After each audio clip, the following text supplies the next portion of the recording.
जय हिंद दोस्तों, कैसे आप सभी। उम्मीद करता हूं कि आप सभी अच्छे होंगे और अपनी पढ़ाई अच्छे से कर रहे होंगे। मेरा नाम है जय और मैं स्वागत करता हूं आपका ब्राइट पब्लिकेशन के यूट्यूब चैनल पे। देखिए, आप पहली बार आए हैं, चैनल को सब्सक्राइब कर दीजिए, वीडियो को लाइक कर दीजिएगा। देखिए, आपके लिए इस वीडियो में क्या होने वाला है ये मैं आपको एक बार अभी बता देता हूं, लेकिन मैं फिलहाल आपको ऊपर ऊपर से ये बात बता दूं। इस वीडियो में हम लोग ये देखेंगे कि प्रश्न कहाँ से आए थे और कितने प्रश्न आए थे, किस विषय से कितने प्रश्न आए थे, चारों शिफ्ट की हम तुलना करेंगे। और यह एकदम एक्यूरेट होने वाला है। और यह जो सवाल मार्केट में जो बाहर से लड़कों ने वायरल किया था उसके आधार पर, और कुछ जो एक्स्ट्रा क्वेश्चन जो आप संभावित प्रश्न आप कह सकते हैं, जैसे ज्ञान बिंदु का क्वेश्चन दिया हुआ है, तो जो बचे हुए प्रश्न है ये वहां से निकाले गए हैं। तो उन सभी प्रश्नों का मैंने एनालिसिस किया है और बहुत अच्छे से किया है। और एक एक प्रश्न कहाँ से आए हैं वो भी मैं आपको बताऊंगा। किस किताब को टारगेट करते हुए आपको बताया है, या एग्जाम में जो प्रश्न आए हैं वो किस किताब से आए हैं, क्या आपको लूसेंट पढ़ना चाहिए नहीं पढ़ना चाहिए, ये सब हम लोग इसमें डिस्कस करेंगे। क्या कट ऑफ रहने वाला है यह भी हम इसमें डिस्कस करेंगे। तो दोस्तों आइए आप देखिए, लेकिन आपको मैं बता रहा हूँ, यदि आप चाहते हैं कि वीडियो एक मैं लेकर के आऊँ शिफ्ट वाइज या विषय वार लेके आऊँ, मतलब सब्जेक्ट वाइज लेकर के आऊँ, चारों शिफ्ट का मिला करके कि कहाँ से कौन से प्रश्न आए हैं, तो इस वीडियो में इसको आप ज़्यादा से ज़्यादा शेयर करो ताकि मुझे मोटिवेशन मिलेगा। तो मैं आपके लिए एक वीडियो बना दूंगा, ठीक है। तो दोस्तों आइए देखते हैं। पहले देखते हैं कि इस वीडियो में हम डिस्कस क्या क्या करने वाले हैं। देखो, सबसे पहला आपका जो है यहाँ पर आप देख पा रहे हो कि किस शिफ्ट से किस शिफ्ट में किस विषय से कितने प्रश्न आए थे। आप देख सकते हो यहाँ मेरे पास पूरा चार्ट है, ठीक है। तो इस चार्ट को मैं यहाँ पर डिस्कस करूंगा। आप में से कई ज़्यादा तेज होंगे, वो क्या करेंगे, स्क्रीनशॉट ले लेंगे फिर वो मिला लेंगे। कोई बात नहीं, आप ज़्यादा ब्रिलियंट है, लेकिन मैं यहाँ एनालिसिस बहुत अच्छे से करके बताता हूँ। ये सभी जानते हैं जो मुझे पहले से जानते हैं।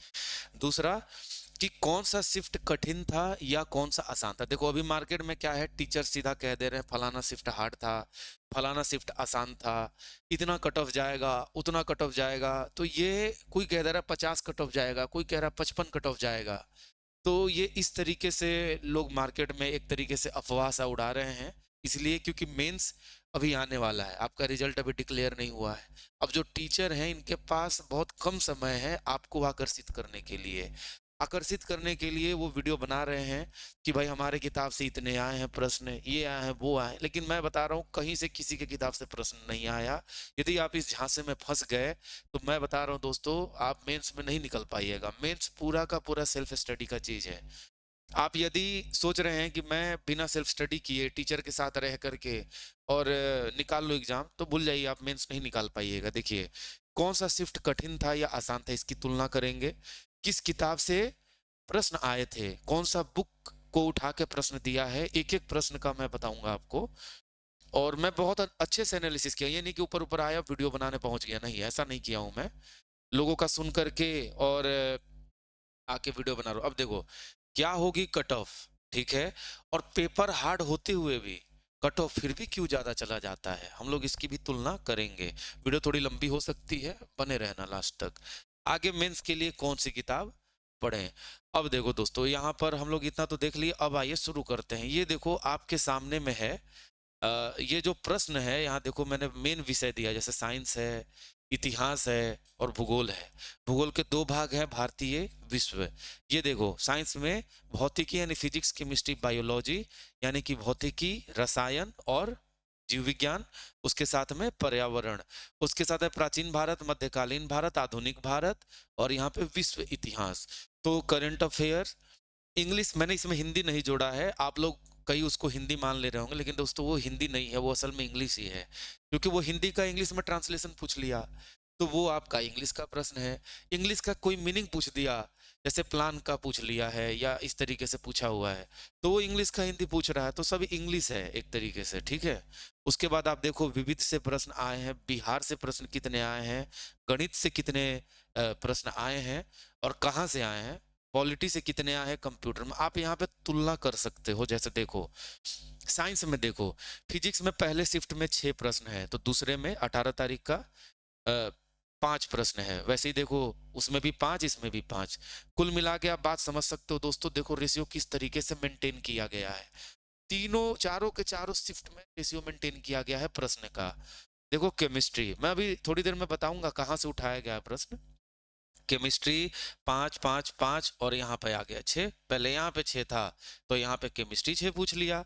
तो अनुपात आप देखो किस तरीके से संतुलित किया गया है। तीसरा देखो बायोलॉजी 3 है, यहाँ 5 है, यहाँ 7 है और फिर यहाँ पे 5 है। और फिर जाकर के यहाँ पर्यावरण, यहाँ पे 3 था, यहाँ 2 था, यहाँ था 1 और इसमें था 0।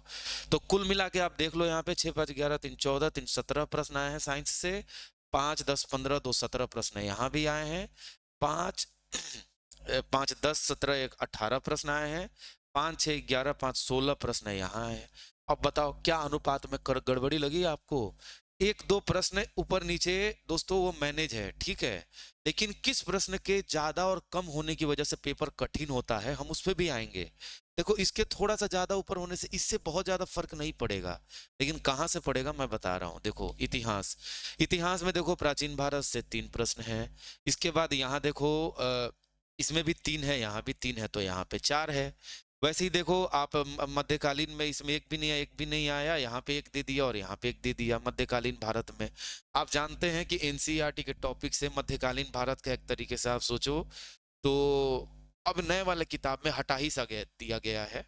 अगला देखो आधुनिक भारत, ऐसा नहीं है कि है ही नहीं, मतलब है बहुत कम है पोर्शन। पहले जो ओल्ड एनसीईआरटी था उसमें था, तो कहीं ना कहीं हर एग्जाम में, ऐसा नहीं है आपके एग्जाम में, हर एग्जाम में मध्यकालीन भारत सब सवाल नहीं आता। आधुनिक भारत देखो 0 2 2 और फिर यहाँ पे 0 है। ये आधुनिक भारत से कितने कम, सॉरी विश्व इतिहास से, ठीक है। आधुनिक भारत से देखो प्रश्न इसमें आपको ज्यादा मिलेंगे, लेकिन एंशिएंट से भी कम नहीं है, दोनों से लगभग लगभग बराबर पूछे गए, ठीक है। तो इसलिए मैं बता रहा हूं आपको, तो इसलिए आप देखो यहाँ भूगोल देखो, भारतीय भूगोल में 7 7, यहाँ 8 और यहाँ 8, अनुपात लगभग बराबर है, एक तो प्रश्न इधर उधर है, इससे ज्यादा नहीं है। इसके बाद आप देख पाओ भूगोल, विश्व भूगोल में यहाँ पे 2 दे दिया, यहाँ पर 1 दे दिया। वहीं देखो आप भूगोल सब, ये देखो अर्थशास्त्र में यहाँ 7 दे दिया। मैं बताऊंगा अर्थशास्त्र में कहाँ से आए हैं, लूसेंट से तो सारा आया नहीं है, ठीक है। ये भी बताऊंगा लूसेंट से आप कितना बना सकते थे, 7 5 5 यहाँ 8। फिर ये देखो करंट अफेयर्स में ज्यादा भिन्नता पाई जाती है।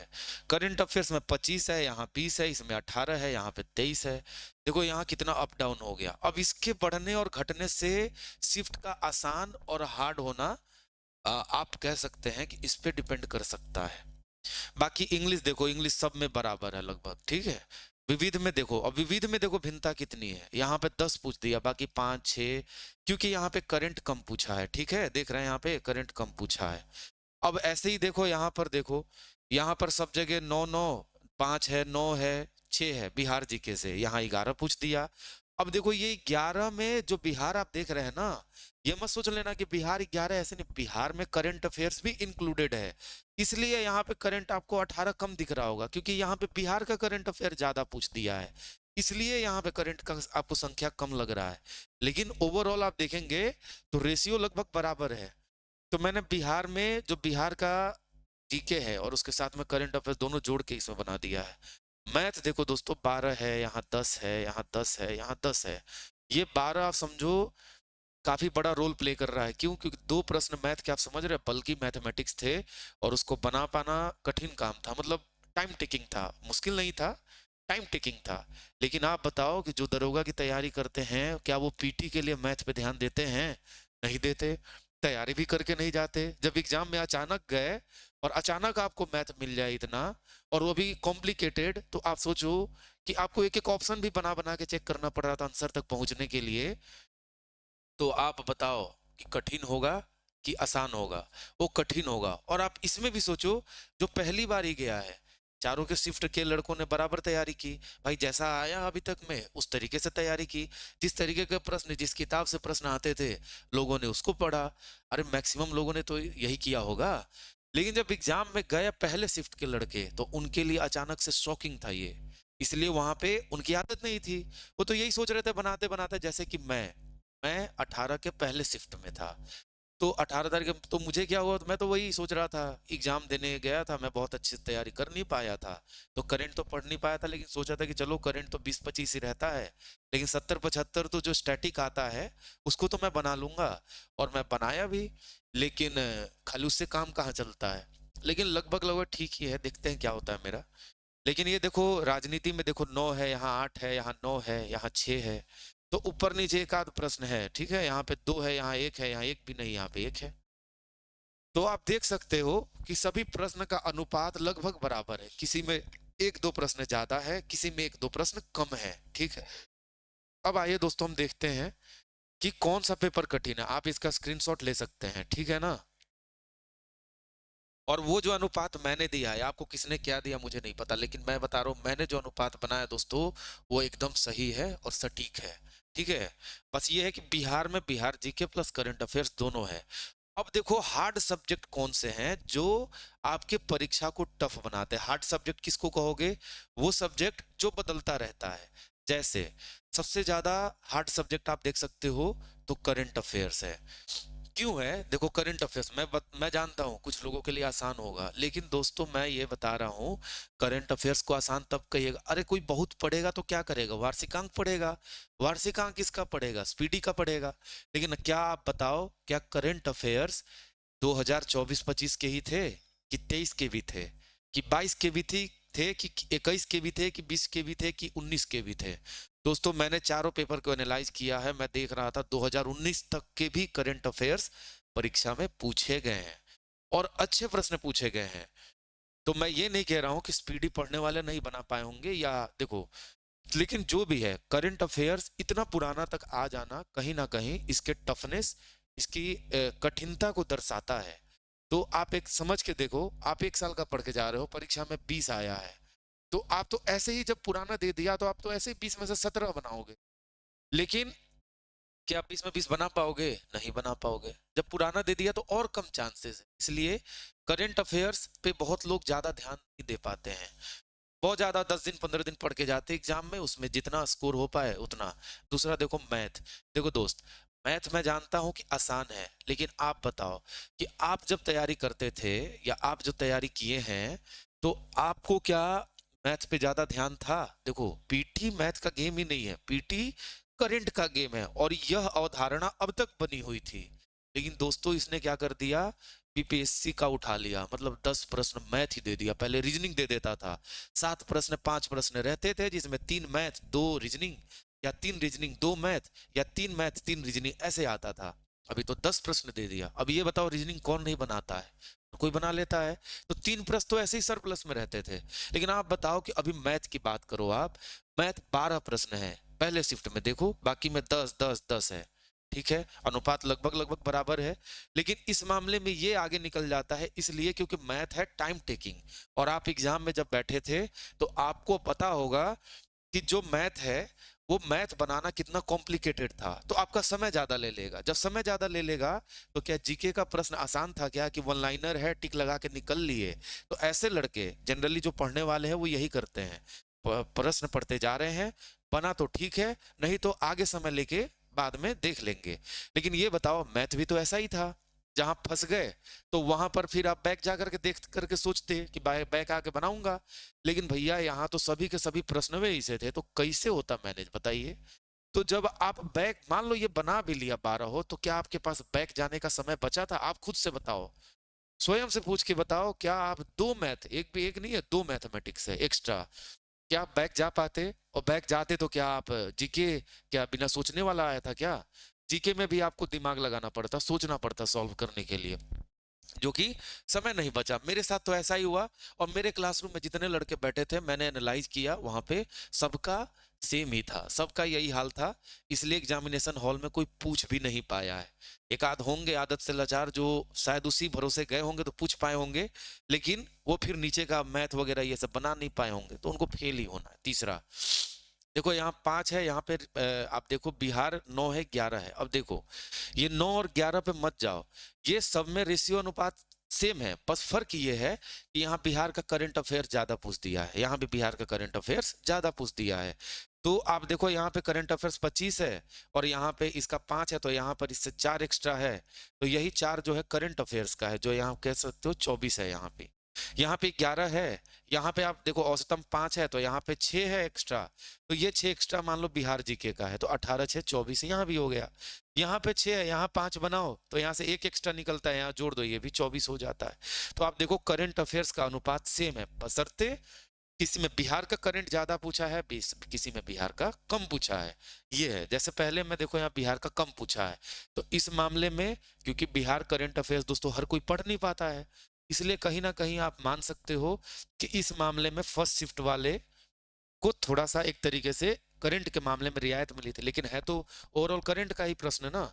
अगला देखो इकोनॉमिक्स, देखो यहाँ पे 7 है, यहाँ 5 है, ये 5 है, ये 8। अब देखो इकोनॉमिक्स, दोस्तों आप जानते हो इकोनॉमिक्स यदि ऐसे किताब से आ जाए, जो किताब देखो ये इकोनॉमिक्स पूरा स्टैटिक है, क्योंकि करंट का इकोनॉमिक्स जैसे सकल घरेलू घरेलू उत्पाद में अभी जो ये रहा हो अ, सकल घरेलू उत्पाद में किसका कितना योगदान रहा हो, मैं एक एग्जांपल दे रहा हूँ, बिहार का कितना उत्पादन में कितना अ, जो भी उसका कंट्रीब्यूशन रहा हो वो कितना है, या इस तरीके के जो प्रश्न आए थे, या ग्रॉस वैल्यू एडेड इसमें क्या थे, तो दोस्तों ये तो करंट का प्रश्न है।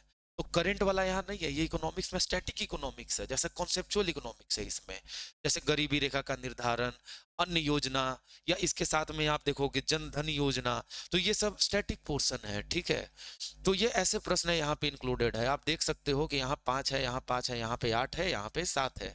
तो कहीं ना कहीं इस मामले में 21 जनवरी का सेकंड शिफ्ट वाला हार्ड है। अब देखो क्यों हार्ड है, देखो बाकी सब तो चलो सब जगह बराबर है, लेकिन यहाँ इकोनॉमिक्स में बताओ, इस मामले में इकोनॉमिक्स को आप 2 प्रश्न ज्यादा मिल गया तो आप कह सकते हो हार्ड। क्यों? क्योंकि इकोनॉमिक्स दोस्तों आप देखोगे अच्छे टीचर जल्दी मिलते नहीं है, और जो मिलते हैं वो पूरे ढंग से पढ़ाते नहीं है, और यदि ढंग से पढ़ा भी दे तो वो लूसेंट क्राउन पढ़ाएंगे, और यहाँ लूसेंट क्राउन का इकोनॉमिक्स फैक्चुअल आया नहीं है, कॉन्सेप्चुअल आया है, ठीक है। तो आप देख सकते हो यहाँ पे कि कहीं ना कहीं इस मामले में ये आगे है। अगला देखो भौतिकी में, देखो 6 5 5 5 लगभग बराबर है। तो देखो फिजिक्स केमिस्ट्री और बायोलॉजी ये नॉर्मली हार्ड नहीं होते, लेकिन आप बताओ नॉर्मली कितने प्रतिशत लड़के हैं जो एनसीईआरटी पढ़ के जाते, सीआरटी में से आया पूरा प्रश्न, और ये भी मैं बताऊंगा किस क्लास के एनसीईआरटी से। लेकिन अब आप देखो कि एनसीईआरटी से अब सभी लूसेंट क्राउन पढ़ के जाते हैं साइंस, तो मैं तो हमेशा से कहता हूं कि देखो कुछ और पढ़ो ना पढ़ो, लेकिन 9 10 का एनसीईआरटी का साइंस जरूर पढ़ो और मैथ जरूर पढ़ो। लेकिन आप लोग दरोगा की तैयारी कर रहे हो, लेकिन आपको ये लग रहा होगा कि ये लूसेंट मैं लूसेंट बोलता हूँ, पर मैं ये कहीं नहीं बोलता कि खाली लूसेंट से ही आपका रिजल्ट हो जाएगा।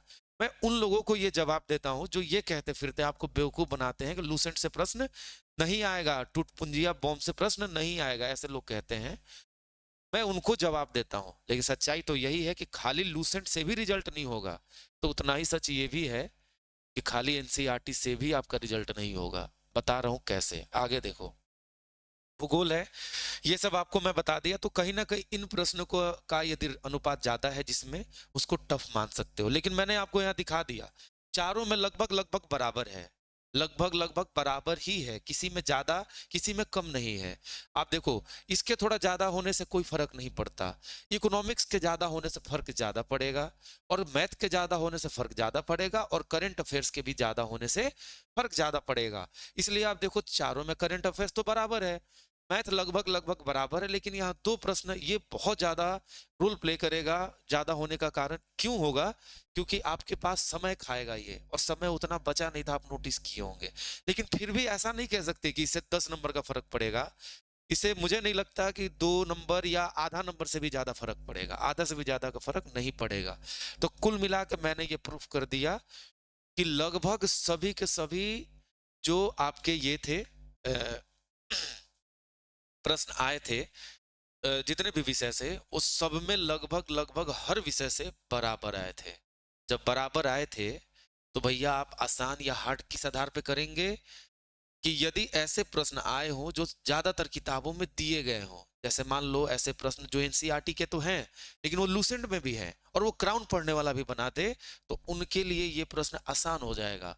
लेकिन ऐसे प्रश्न जो इकोनॉमिक्स या साइंस के आए हों, जो कि ऐसे प्रश्न है जो लूसेंट में नहीं है या क्राउन में भी नहीं है, वो सिर्फ एनसीईआरटी में है, तो ऐसे प्रश्न जिसमें ज्यादा आए होंगे वो उसका थोड़ा सा पेपर हार्ड रहेगा। तो दोस्तों ये पेपर में जो आया है इसको कह सकते हैं कि 18 तारीख के पहले शिफ्ट में ऐसा थोड़ा सा ज्यादा आया है, और 21 तारीख के सेकंड में मुझे थोड़ा सा ज्यादा मिला, ये मेरा पर्सनल ओपिनियन है। बाकी इससे ये नहीं तय होता है कि पेपर कितना टफ था, कितना हार्ड था, ये टफ था कि वो टफ था, ये तय नहीं होता, क्योंकि लगभग सब में बराबर अनुपात है। ठीक है, अब अगला देखो, यहाँ पे आप देख सकते हो कि कहाँ से कितने प्रश्न आए थे। अब देखो लास्ट में हम देखेंगे कि कट ऑफ क्यों फिर भी उतना ही रह जाता है। अब देखो यहाँ पे कि फिजिक्स, केमिस्ट्री, बायोलॉजी, प्रत्येक प्रश्न कहाँ से आए थे दोस्तों? एनसीईआरटी। देखो यहाँ दो ग्रुप मैंने बनाया, 8वीं से 10वीं का एनसीईआरटी, ये है 11वीं 12वीं का एनसीईआरटी। ठीक है, यहाँ मैं आपको ये भी बताऊंगा कि कौन सा आप लूसेंट पढ़ के भी बना सकते थे। देखो ये फिजिक्स, केमिस्ट्री, बायोलॉजी, ये सब का सब दोस्तों आप मान लो ये चीज, और ये आगे भी होगा। आप जब बिहार दरोगा का सिलेबस पढ़ोगे तो वहां लिखा हुआ है कि जो बिहार बोर्ड का बीएसईबी का जो पाठ्यक्रम है, कहां से कहां, 1 से लेके 10वीं तक का जो पाठ्यक्रम है, प्रश्न वहीं से रहेंगे। तो क्या आपने उसको फॉलो किया है? नहीं करते हैं, क्यों? क्योंकि वो लिखता ही है लेकिन देता है लूसेंट से है। गाइड का प्रश्न देता था हमेशा, और सब लोग यही पढ़ाते थे भाई, कोई भी टीचर यही पढ़ाएगा, सबका यही हाल है, ऐसा नहीं है कि किसी एक का ये है। लेकिन ज्ञान बिंदु के साथ क्या हो गया कि ज्ञान बिंदु के साइंस का जो पोर्शन है, देखो बाकी इतिहास वगैरह तो लूसेंट इतिहास हो गया, पॉलिटी हो गया, ये सब तो आप लूसेंट से बना लोगे, सेम ही प्रश्न रहता है एक आध प्रश्न को छोड़ के। लेकिन जो साइंस का प्रश्न है ये तो पूरा आपका एनसीईआरटी का आया है। इन ज्ञान बिंदु के साथ ये प्लस पॉइंट हो गया कि ज्ञान बिंदु में बिट्टू झा सर जो है वो एनसीईआरटी को पूरा फॉलो करते हैं साइंस के लिए, और कहीं ना कहीं थोड़ा मोड़ा इकोनॉमिक्स भी उनका है, पूरी तरीके से नहीं है, किसी का नहीं है, लेकिन लगभग लगभग है। तो एनसीईआरटी भी है, और साइंस और इकोनॉमिक्स दोनों ही एनसीईआरटी फॉलो कराते हैं। इस वजह से उनसे प्रश्न थोड़े से ज्यादा आए हैं और टीचर्स की तुलना में। बाकी आप किसी भी टीचर्स की बात कर लो, चाहे खान सर की बात कर लो या खुद ज्ञान बिंदु की भी बात कर लो, ये भी यदि, और वो भी इसलिए, अब देखो ज्ञान बिंदु या खान सर या कोई भी हो, वो लोग कॉपी किसकी करते हैं? दृष्टि का। आप देख लेना, दृष्टि का जो क्विक बुक है उसकी कॉपी करते हैं। सिर्फ यही नहीं करते हैं, सब लोग करते हैं कॉपी, मैं खुद भी कर रहा हूँ, मैं खुद भी ये प्रश्न ज्ञान बिंदु के ये से उठा के लाया हूँ। ठीक है, तो प्रश्न का एनालिसिस मैंने किया उसी के आधार पे। तो थैंक्स टू रोशन सर, उनके इस मेहनत के लिए, जो क्वेश्चन इतना बनाए थे, तो भाई मैं एनालिसिस करके आपको बता पा रहा हूँ। तो आप देखो साइंस और इकोनॉमिक्स, ये जो ऐसे प्रश्न आए हैं जो आपको इसके प्रश्न लूसेंट में नहीं मिलेंगे डायरेक्ट, बल्कि प्रश्न आए थे एक फैक्चुअल फैक्चुअल तो थे, लेकिन उसमें से 3 है प्रश्न मान लो, तो तीनों का जवाब आपको लूसेंट से नहीं मिल सकता है, और जवाब देने के लिए तीनों का आंसर पता होना या कम से कम 2 का पता होना जरूरी था। इसलिए ये एनसीईआरटी जो पढ़े हैं अच्छे से, मैं तो बहुत अच्छे से पढ़ लिया, और तब मैं ये वीडियो बना रहा हूँ। ठीक है, तो ये सब वो लोग फॉलो करते हैं। अब देखो दृष्टि का कॉपी करते हैं, और दृष्टि क्या करता है, एनसीईआरटी से ज्यादातर फैक्ट को जो है कॉपी कर लेता है, जैसे ज्योग्राफी हो गया, पॉलिटी हो गया, ये सब करके। तो इसलिए इनसे थोड़ा सा ज्यादा प्रश्न मिल रहा है, और इनको लगता है कि इन्होंने पूरा कर दिया है। लेकिन दोस्तों क्या आप दृष्टि उन्होंने भी पढ़ा है? क्या आप खुद भी पढ़े रहते तो क्या आप उतना नहीं बना के आ पाते जितना वो बता रहे हैं कि उनसे लड़ा है? आप उतना ही बना के आ पाते। ठीक है, ठीक है, अगला देखो। देखो इतिहास, देखो दोस्तों इतिहास आप सोचोगे कि हम खाली एनसीईआरटी पढ़ करके हम बना ले, तो आप भूल जाओ। ठीक है, एनसीईआरटी आप देखो 11 और 12 के एनसीईआरटी से ज्यादातर इतिहास के प्रश्न आए हैं, वो भी ओल्ड एनसीईआरटी। क्या उतना पढ़ने की क्षमता रखते हो? कितने प्रश्न के लिए? 7 या 8? जो कि आपका लूसेंट भी मान लो 8 प्रश्न में, बाई चांस मान लेते 8 में 8 तो ये खुद भी नहीं दे पाएगा, आप 8 में 7 लेके आ पाओगे, एक तुक्का मार दोगे, क्या पता सही हो जाए, 8 में 8 हो जाए। ठीक है, लेकिन लूसेंट से चलो मान लेते हैं कि आप 8 में से 6 बना लोगे, या क्राउन या किसी भी गाइड बुक या दृष्टि फॉलो करते हैं, आप दृष्टि फॉलो करो क्योंकि उसमें ज्यादा फैक्ट होता है, तो 8 में से 6 बना दोगे, दो तुक्का मार दोगे, एक यदि सही हो गया चलो भाई, आपका तब भी इसके लगभग बराबरी पे आ गया। अब उसके लिए क्यों एनसीईआरटी पढ़ोगे? नहीं पढ़ना है, लेकिन इसके लिए एनसीईआरटी पढ़ना ही पढ़ना है। उसके बाद मैथ के लिए आपको एनसीईआरटी के 8वीं से 10वीं तक के एनसीईआरटी से प्रश्न आए, मुख्यतः 9 से 10वीं तक के एनसीईआरटी से पूछे गए हैं। वैसे ही आप देखोगे इकोनॉमिक्स में, देखो दोस्तों इकोनॉमिक्स में 9वीं 10वीं से भी एनसीईआरटी से आए हैं, लेकिन कम आए हैं और पूरा लाइन बाय लाइन आया है। इसलिए मैं यह दावे के साथ कह सकता हूं कि ये जो किताब से जो प्रश्न उठाया है, जिसने बनाया है, उसने एनसीईआरटी से बनाया है। कुछ लड़के ये भी कह रहे होंगे, नहीं सर ये बिहार बोर्ड के एससीईआरटी के किताब से आया। बिल्कुल।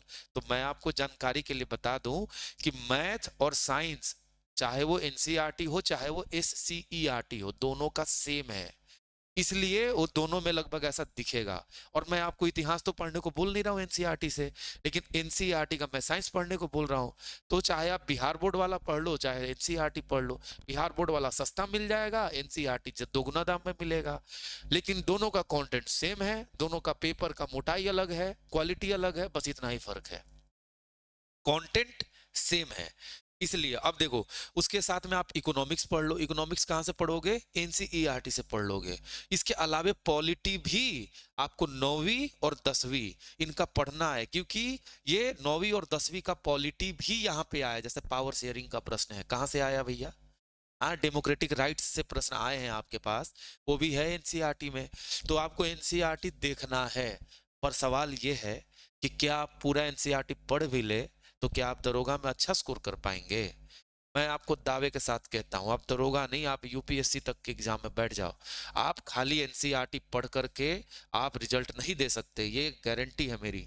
आपको देखना, जो यूपीएससी भी करते हैं वो भी एनसीईआरटी के साथ लूसेंट और सप्लीमेंट्री गाइड को जरूर पढ़ते हैं, ये जान लेना। तो एनसीईआरटी के साथ में गाइड को पढ़ना ही पड़ेगा फैक्ट फैक्ट के लिए। विविध का प्रश्न कहां से बनाओगे भाई? एनसीईआरटी से बना लोगे? वो विविध का अच्छा सेक्शन दिया हुआ एनसीईआरटी के अलावे आप देखोगे लूसेंट में, वो सभी फैक्ट आप देखोगे कहीं ना कहीं एनसीईआरटी में भी मिलेंगे।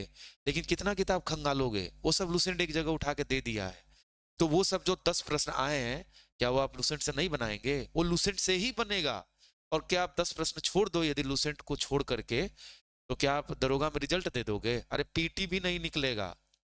तो आपको परीक्षा निकालने के लिए ये तो तय हो गया कि आपको एनसीईआरटी प्लस में लूसेंट या क्राउन या इसके साथ में कोई भी गाइड वाली किताब आप पढ़ सकते हैं।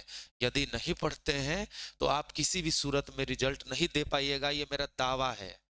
और मेरे साथ दोस्तों देखो, मेरे लिए ये पॉजिटिव था प्रश्न, लेकिन फिर भी मेरा हक में नहीं आ पाया। क्यों? क्योंकि दोस्तों मैं ऑलरेडी जॉब कर रहा हूँ, जॉब करते हुए पढ़ाई को मैनेज करना बहुत मुश्किल काम है। जो जॉब कर रहा है ये सिर्फ वही समझ सकता है, और वो भी फौज की ड्यूटी है। तो दोस्तों यहाँ पर मुझे खुद समय नहीं मिल पाता है, इसलिए मैं बहुत बेहतर तो नहीं कर पाया हूँ, लेकिन इतना कर पाया हूँ कि शायद मेरा रिजल्ट हो जाएगा। ठीक है, इसलिए वो भी जनरल कैटेगरी में हो जाने की उम्मीद है, गारंटी नहीं दे रहा हूँ। आपसे अलग हूँ क्या मैं? आप नहीं पढ़िएगा तो आपका रिजल्ट नहीं होगा, और मैं नहीं पढ़ूंगा तो मेरा रिजल्ट हो जाएगा, ये कोई मतलब है? नहीं।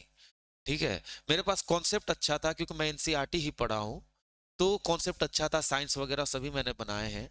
मैं धोखा खा गया करंट अफेयर्स में। 25 प्रश्न थे करंट के, मुझे लगता है 4-5 गलती से सही हुए हैं, 20 प्रश्न मेरा सीधा ऐसे ही गोल हो गया है।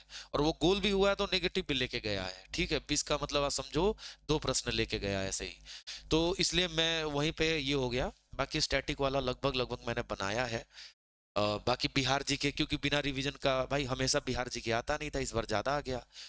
अब देखो, आखिर में हम दोस्तों चलते हैं कि इतना टफ का कारण रहा पेपर इस बार, जैसे बल्कि प्रश्न आ गए, समय कम मिला, बहुत सारे। आप देखो कट ऑफ कम जाने के कारण पे हम जाते हैं, फिर लास्ट में जाएंगे कम जाने के कारण कितना कट ऑफ आपका कम से कम जा सकता है।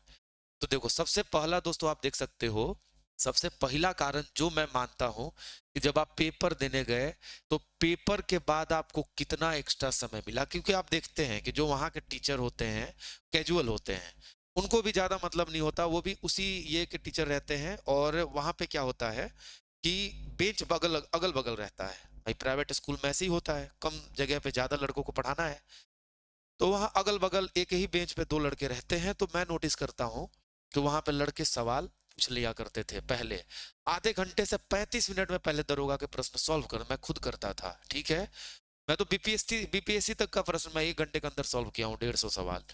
तो ऐसे सभी लड़के कर पाते थे जो पढ़ते थे। फैक्चुअल आता था, या तो आता है तो यस, नहीं आता है तो तुक्का। लेकिन दोस्तों इस बार ऐसा नहीं था। इस बार आपको प्रश्न ऐसे आए थे जो आपको लगेगा कि आप बना सकते हैं, लेकिन आप जब बनाने जाओगे तो आप कंफ्यूज होकर रह जाओगे, तुक्का मारने में भी डर लगेगा कि कहीं ना गलत हो जाए। दो ऑप्शन एलिमिनेट कर देने के बाद भी दो ऑप्शन में आप कंफ्यूज हो जाते थे, इस तरीके का था प्रश्न। तो ऐसे में क्या होता था कि आप जैसे मान लो कि वहां पे अगल बगल पूछोगे तब तो पूछोगे जब आपको समय मिलेगा। यहाँ तो पूरा 2 घंटा लग गया बनाने में, भाई हमको तो लगा है और ज्यादातर को लगा है। वो 2 घंटे तक में वो संतुष्टि नहीं मिली है कि हाँ भाई मैंने बना लिया है, अब तो मेरा रिजल्ट हो जाएगा। वो संतुष्टि किसी को नहीं मिली है, ठीक है, बहुत कम है जिसको मिली होगी, जिसका कॉन्फिडेंस हाई हो। और उसके बावजूद अब देखो ये सबसे बड़ा रोल प्ले करता है, लेकिन आप देखो यहाँ पे ऐसा नहीं हुआ। दूसरा दोस्तों, मैथ। कोई भी लड़का दरोगा का तैयारी करने वाला यही मान के चलता है कि 5-6 मैथ और रीजनिंग से प्रश्न आते थे, जिसमें रीजनिंग भी रहता था, वो भी आसान, तुरंत बन जाता था चुटकी में, ठीक है। बहुत से बहुत एक नहीं बने, लेकिन लगभग सभी बनाते थे। लेकिन भैया इस बार 10 प्रश्न दिया, वो भी बल्कि, और वो भी अरे ये सब नहीं परसेंटेज परसेंटेज ये सब तो दिया ही है, लेकिन भैया ये बताओ बहुपद से दिया है, रैखिक समीकरण से ये नहीं दिया कि फलाने के पर्स में 10 रुपए और 5 रुपए के सिक्के हैं तो उसने ऐसे किया तो बताओ अमाउंट जोड़ने पर इतना होता है, इस तरीके से वो नहीं दिया है आपको। रैखिक समीकरण का ये दिया है कि बताओ ये संपाती रेखा होंगी कि असंपाती रेखा होंगी, यूनिक सॉल्यूशन होगा या अनेक सॉल्यूशन होगा या एक भी सॉल्यूशन नहीं होगा, इस तरीके के प्रश्न आए हैं आपको। फिर एपीजीपी से प्रश्न आपको देखने को मिलते हैं, प्रायिकता से प्रश्न मिलते हैं। कोई भी मैथमेटिक्स पढ़ाने वाला जल्दी ये सब टॉपिक को नहीं पढ़ाता है, ठीक है, एनसीईआरटी आधारित तो नहीं ही पढ़ाता है, ठीक है। वो एसएससी को पढ़ाने वाला है तो उसके आधार पर ही आपको मैथ पढ़ा देता है, लेकिन दोस्तों यहाँ तो पूरा एनसीईआरटी से खेल गया। तो कहीं ना कहीं ये भी आपका रोल प्ले करता है, लेकिन इसका मुख्य रोल सिर्फ इसलिए होगा क्योंकि ये आपका समय खा गया है, ठीक है। ये हो गया दूसरा रोल आपका विषय का। और इसके अलावे पेपर तो खैर थोड़ा टफ है ही, लेकिन दोस्तों फिर भी मैं बता रहा हूँ क्यों इसके बावजूद भी कट ऑफ बहुत ज्यादा, आप सोच रहे हो कम हो जाए, 50 हो जाए, 54 हो जाए, 58 हो जाए, नहीं होने वाला है। क्यों नहीं होने वाला है?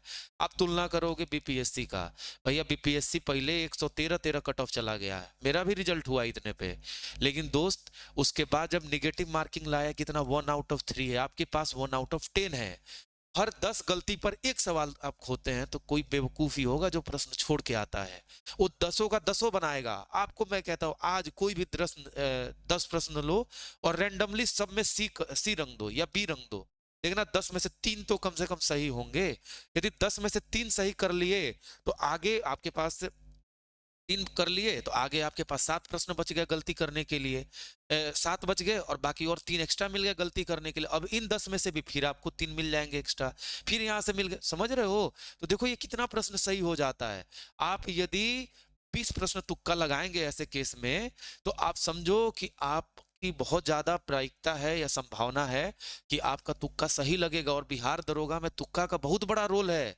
देखो यदि ऐसा रहता यहाँ भी 1/3 निगेटिव रहता तो लोगों को तुक्का लगाने में रूह कांप जाता उनका। बीपीएससी में तुक्का लगाने में, यूपीएससी में तुक्का लगाने में या एसएससी में तुक्का लगाने में लोगों का रूह कांप जाता है। लेकिन आपके यहाँ 10 प्रश्न पे एक गलती है, 100 का 100 बना के आते हैं। कहीं छोड़ के आए तो जो तुक्का लगा के सही हो सकता था आप दूसरे से पीछे हो जाओगे, इसलिए सभी लगाते हैं। तो आप समझ के देखो लगभग बात बराबर है। आपके हिसाब से चलो मान लिया कि पिछली पेपर के हिसाब से 10 प्रश्न का मार्जिन बढ़ा दो सर, इतना तो कट ऑफ कम जाएगा। मतलब आपका कहना है कि 65 मान लो कट ऑफ था, क्योंकि उस समय का सबसे आसान प्रश्न मुझे लगा। 2213 का पीटी मुझे सबसे आसान लगा। 65 प्रश्न है, आप कहोगे कि सर इसमें से 10 माइनस कर दो, लो भैया आपके हिसाब से 55 कट ऑफ आना चाहिए। लेकिन भैया चलो ये 10 प्रश्न का मार्जिन तब आता जब ये 10 प्रश्न लड़के अटेम्प्ट नहीं करते, लेकिन आपके यहाँ तो निगेटिव है नहीं। 10 लड़के जो है 10 प्रश्न को अटेम्प्ट करेंगे ही करेंगे, तो वो लड़के आप याद कर लो कि ये 10 में से औसतम सभी लड़कों का तुक्का मारने पे कम से कम 3 तो सही होना ही है। समझ गए? क्योंकि 4 प्रश्न है, देखो 4 ऑप्शन है, 4 में कोई एक चुनोगे तो प्रायिकता 25% सही होने की है ना। इस हिसाब से देखोगे आप 10 में से 25% निकाल लो तो 2.5 होता है, 2.5 मतलब 3 होता है, तो 3 प्रश्न सही होने का संभावना तो सबसे है, 10 में से तुक्का लगाए। तो ये तो 55 से तो आप ऐसे ही 58 पे आ गए। लेकिन फिर भी दोस्तों इतना ही नहीं है, इसमें देखिए मैथ आपके लिए टफ पड़ा है, लेकिन कई लड़के हैं जिनके लिए मैथ आसान पड़ा होगा और आपके लिए वो हार्ड पड़ा है। बस आपका जगह क्या करेंगे, वो मैथ वाले ले लेंगे 2 नंबर ज्यादा लेकर के, आपका जगह 2 नंबर ज्यादा लेके वो ले लेंगे। तो मेरा मानना है अब तक का सबसे हार्ड पेपर हुआ है, सॉरी मैं गलती बोल गया, जो 65 कट ऑफ गया था वो 1275 में गया था, सॉरी सॉरी। और सबसे आसान पेपर मैं उसी को मानता हूँ। देखो सबसे ज्यादा आप देखो यहाँ पे कि सबसे हार्ड पेपर आया है 2213 में, यहाँ कट ऑफ गया 61। और सबसे आसान पेपर मैं मानता हूँ 2446 और या कह लो आप 1275 का, ठीक है। इसमें कट ऑफ चला गया दोस्तों 65। अब देखो ये 1275 है, ये है आपका 2446 जिसमें मैं नहीं बैठा था। तो 2446 ये लगभग लगभग दोस्तों आप देखो इसका 2 गुना सीट है, तो यहाँ पे कट ऑफ गया था 66। लेकिन इस समय हल्ला हुआ था, पेपर वायरल हो गया है। लेकिन फिर भी दोस्तों आप मान लो 65 गया है, तो यहाँ इर्द गिर्द आप मानो जो सभी लड़कों का नंबर है, जैसे आप देखोगे 60 नंबर लगभग सभी बता रहे हैं कि मेरा आ रहा है काट के, तो हमेशा कट ऑफ उससे 1 नंबर ऊपर ही रहता है। तो मेरा अंदाजा है कि 61.5 जाएगा कट ऑफ, शायद ज्यादा ही जाए, 62 या 62.5 रह सकता है, ठीक है। तो जनरल मेरा ये प्रेडिक्शन है 62.5। देखो मुझे पता है कि मैं यदि ये कह दूं कि आपको 52 कट ऑफ जाएगा तो आपको ये संतुष्टि मिल जाएगा कि आप खुश हो जाओगे और मुझे कमेंट में गाली देके नहीं जाओगे। लेकिन दोस्त ये मेरा अनुभव है, 3 बार दरोगा देने के बाद भी आप देखो, मतलब निकालने के बाद भी 3 बार दरोगा निकालने के बाद में, तो चौथा अनुभव था ये। उसके बावजूद भी मतलब मेरा ये अनुभव है कि कट ऑफ पे ज्यादा फर्क नहीं पड़ता बिहार के एग्जाम में, खास करके बिहार दरोगा के एग्जाम में, क्योंकि यहाँ निगेटिव मार्किंग मार्किंग ना के बराबर है। तो पेपर टफ रहे चाहे कितना भी टफ बना दे, लोग तुक्का तो मारना नहीं छोड़ेंगे ना। तो तुक्का 10 नंबर का मार्जिन भी है, तो 10 लड़के छोड़ देंगे क्या, तुक्का मारेंगे। और 10 तुक्का मारेंगे तो 4 सही होना है। तो वो 10 के बीच का मान लो कि पहले 60 कट ऑफ जाता था और इस बार भी 60 जाता, तो मान लो कि आपके हिसाब से 10 कट ऑफ कम कर दिया तो 50 पे चले आए। लेकिन भैया ये नहीं जाएगा 50 पे कट ऑफ, वो 10 में लोग तुक्का मारेंगे तो वो चला जाएगा 55 पे। तो पहले 60 था और 65 था और उसके सबसे टफ वाले में 61 था। तो दोनों के बीच का आप निकाल लेते हैं तो लगभग 62.5 पड़ता है। और मेरा यही मानना है कि लगभग लगभग इतना कट ऑफ ही जाएगा। उससे कम वाले आप मान के चलो कि भैया आपको तैयारी तो करनी है, मान लो कम पे आ जाए, क्या पता नॉर्मलाइजेशन में आपका कुछ नंबर ज्यादा मिल जाए, हाइक बढ़ जाए या कुछ भी हो जाए। मुझे लगता है तो नहीं कि करेंगे नॉर्मलाइजेशन, क्योंकि लगभग लगभग पेपर मेरे हिसाब से तो भाई बराबर है। तो नॉर्मलाइजेशन मेरे हिसाब से होगा नहीं, क्योंकि मेरे और आपके आसान हार्ड कहने से हार्ड और आसान होता नहीं है। वो चारों शिफ्ट के सभी लड़कों का प्रश्न, नंबर ऑफ कैंडिडेट से जितने सबने जितने लड़के हैं उन सब लड़कों की संख्या और जितने नंबर सबने लाए हैं उनको जोड़ करके सभी नंबर को, और एक शिफ्ट मान लो पहले शिफ्ट की बात कर रहा हूँ, सभी का नंबर को जोड़ के और नंबर ऑफ स्टूडेंट से भाग दे देंगे, उससे औसत निकल जाएगा कि औसत कितने नंबर लेकर के आए हैं लड़के, उस हिसाब से चारों का निकालेंगे। अब उसमें से मान लो किसी का औसत आया 60, किसी में आया 62, किसी में आया 63, किसी में आया 61, तो इसमें देखेंगे इन चारों का फिर औसत निकालेंगे, इनका जो औसत है इन सबको इसके बराबरी पर ले जाने की कोशिश की जाती है। इसलिए कुछ लोगों के नंबर काट दिए जाते हैं, कुछ लोगों के बढ़ा दिए जाते हैं। लेकिन चारों शिफ्ट में फिर आपको क्या लगता है कि मान लो पहले शिफ्ट का औसत जो निकल के आया चारों का 62.5 आया और हमारे मान लो पहले शिफ्ट का 60 आया, तो मिलना तो चाहिए हर बच्चे को 2.5, पर क्या सबको 2.5 दे देंगे तो क्या ट्रांसपेरेंसी आएगा? नहीं। यहाँ पर आता है फॉर्मूला, फॉर्मूला का खेल आता है कि भाई जो तुक्का ज्यादा लगाया है उसका नंबर कम मिलेगा, समझ गए? जो नंबर ऑफ अटेम्प्ट ज्यादा हो, जिसका आप कह सकते हैं एक्यूरेसी ज्यादा हो एक तरीके से, तो उन लोगों को ज्यादा नंबर मिलेगा, फुल मार्क्स मिलेगा। इस तरीके से जोड़ा जाता है नॉर्मलाइजेशन में। तो बहुत ज्यादा फर्क मुझे नहीं लगता पड़ने वाला है, और आपको बुरा लगेगा ये सुनते हुए, मुझे पता है आप गाली देके जाओगे कमेंट पे, लेकिन सच्चाई यही है दोस्तों कि कट ऑफ पे बहुत ज्यादा फर्क नहीं पड़ता है। 65 और 61 के बीच का मान, 66 और 61 के बीच का या 65 या 61 के बीच का मान लो, 62.5 तक आप मान लो जनरल का कट ऑफ रहेगा, या 63 भी रह सकता है, मेरा ये मानना है। बाकी उस हिसाब से अपना घटा लो। लेकिन यदि आपका नंबर 58 से ऊपर है जनरल में या किसी भी कैटेगरी में, तो आप तैयारी अपनी जारी रख सकते हो, क्योंकि देखो रिजल्ट मुझे लगता है जल्दी ही देगा, और जल्दी नहीं भी दे तो तैयारी तो करनी अच्छी बात है, नहीं दे आपको एनसीईआरटी पढ़ने का समय मिल जाएगा। दोस्तों मैं ये बताना भूल गया, आपको कौन सा किताब पढ़ना चाहिए, आपको एनसीईआरटी और लूसेंट दोनों ही पढ़ना चाहिए। ठीक है दोस्तों, इतना ही था। अब देखो आपको मैं संतुष्टि और ये देने के लिए तो हूँ नहीं, संतुष्टि देने के लिए आपके पास कोई और होगा, समझ रहे हैं आप। मैं संतुष्टि नहीं दे सकता, मैं यहाँ दोस्तों सच्चाई ही बोलता हूँ, बहुत लोगों को बुरा लगता है और सच्चाई कड़वा होता है।